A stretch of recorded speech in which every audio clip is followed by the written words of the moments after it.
تفہیم القرآن سید ابوالعلا مودودی سورۃ الحدید آیات 16 تا 24 حصہ اول۔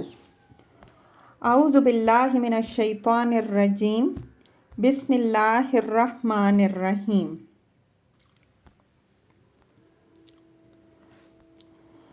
الم یعنی للذین آمنوا ان تخشع قلوبہم لذکر اللہ، کیا ایمان لانے والوں کے لیے ابھی وہ وقت نہیں آیا کہ ان کے دل اللہ کے ذکر سے پگھلیں۔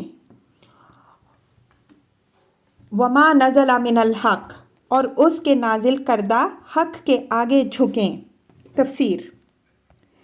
یہاں پھر ایمان لانے والوں کے الفاظ تو عام ہیں، مگر ان سے مراد تمام مسلمان نہیں بلکہ مسلمانوں کا وہ خاص گروہ ہے جو ایمان کا اقرار کر کے رسول اللہ صلی اللہ علیہ وآلہ وسلم کے ماننے والوں میں شامل ہو گیا تھا، اور اس کے باوجود اسلام کے درد سے اس کا دل خالی تھا۔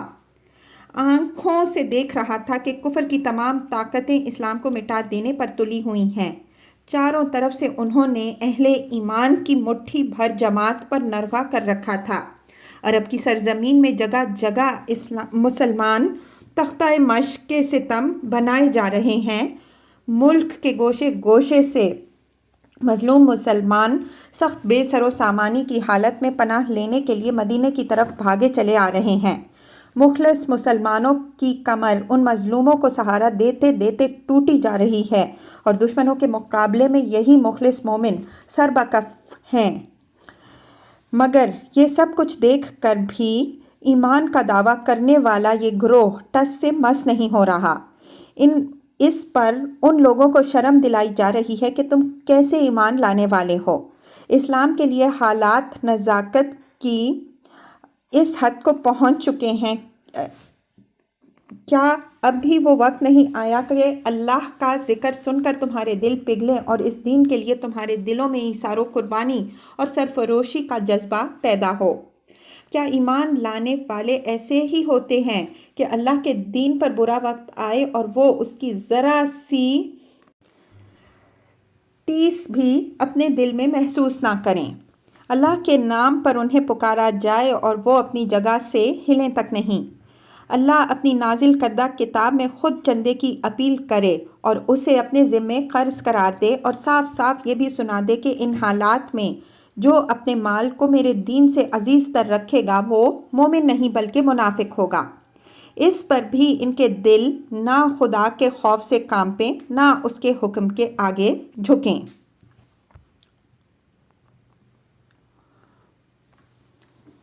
وَلَا يَكُونُوا كَالَّذِينَ أُوتُوا الْكِتَابَ مِن قَبْلُ، اور وہ ان لوگوں کی طرح نہ ہو جائیں جنہیں اس سے پہلے کتاب دی گئی تھی۔ فَطَالَ عَلَيْهِمُ الْأَمَدُ فَقَسَتْ قُلُوبُهُمْ، پھر ایک لمبی مدت ان پر گزر گئی تو ان کے دل سخت ہو گئے۔ وَكَثِيرٌ مِّنْهُمْ فَاسِقُونَ، اور آج ان میں سے اکثر فاسق بنے ہوئے ہیں۔ تفسیر۔ یعنی یہود و نصارہ تو اپنے انبیاء علیہم السلام کے سینکڑوں برس بعد آج تمہیں اس بے حسی اور روح کی مردنی اور اخلاق کی پستی میں مبتلا نظر آ رہے ہیں۔ کیا تم اتنے گئے گزرے ہو کہ ابھی رسول تمہارے سامنے موجود ہے، خدا کی کتاب نازل ہو رہی ہے، تمہیں ایمان لائے کچھ زیادہ زمانہ بھی نہیں گزرا ہے، اور ابھی سے تمہارا حال وہ ہو رہا ہے جو صدیوں تک خدا کے دین اور اس کی آیات سے کھیلتے رہنے کے بعد یہود و نصارہ کا ہوا ہے۔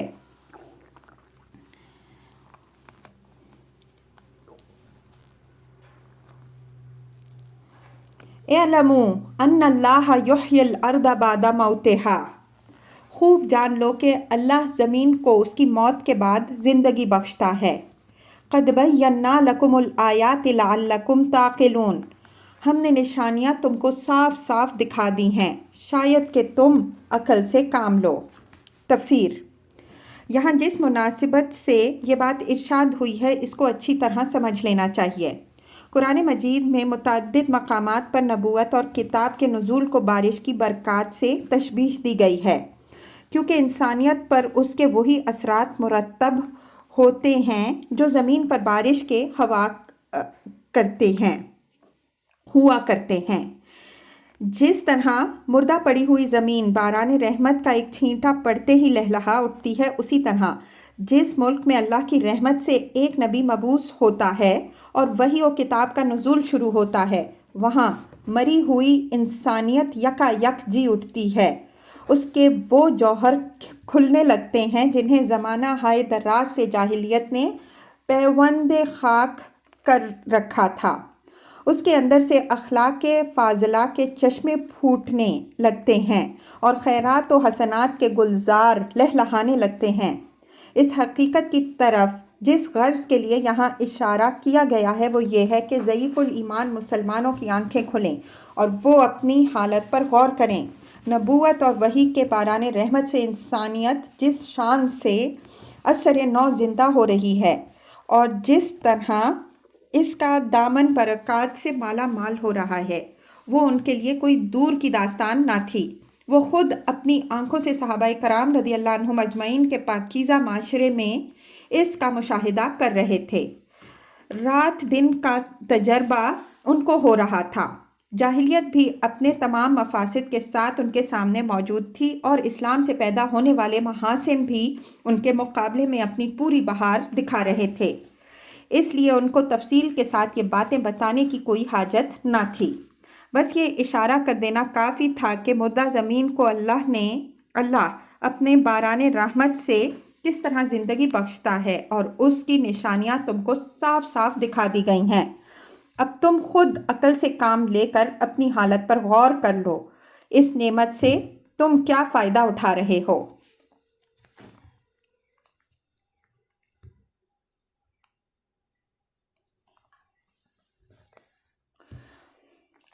ان المصدقین والمصدقات واقرضوا اللہ قرضا حسنا۔ مردوں اور عورتوں میں سے جو لوگ صدقات دینے والے ہیں اور جنہوں نے اللہ کو قرض حسن دیا ہے۔ تفسیر۔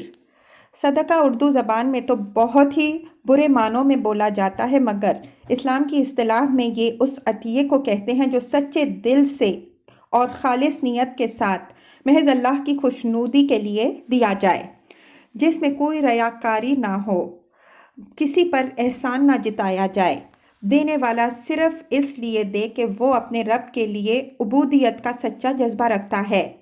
یہ لفظ صدق سے ماخوذ ہے، اس لیے صداقت عین اس کی حقیقت میں شامل ہے۔ کوئی عطیہ اور کوئی صرف مال اس وقت تک صدقہ نہیں ہو سکتا جب تک کہ اس کی تہ میں انفاق فی سبیل اللہ کا خالص اور بے کھوٹ جذبہ موجود نہ ہو۔ یضاعف لہم ولہم اجر کریم۔ ان کو یقیناً کئی گنا بڑھا دیا جائے گا اور ان کے لیے بہترین اجر ہے۔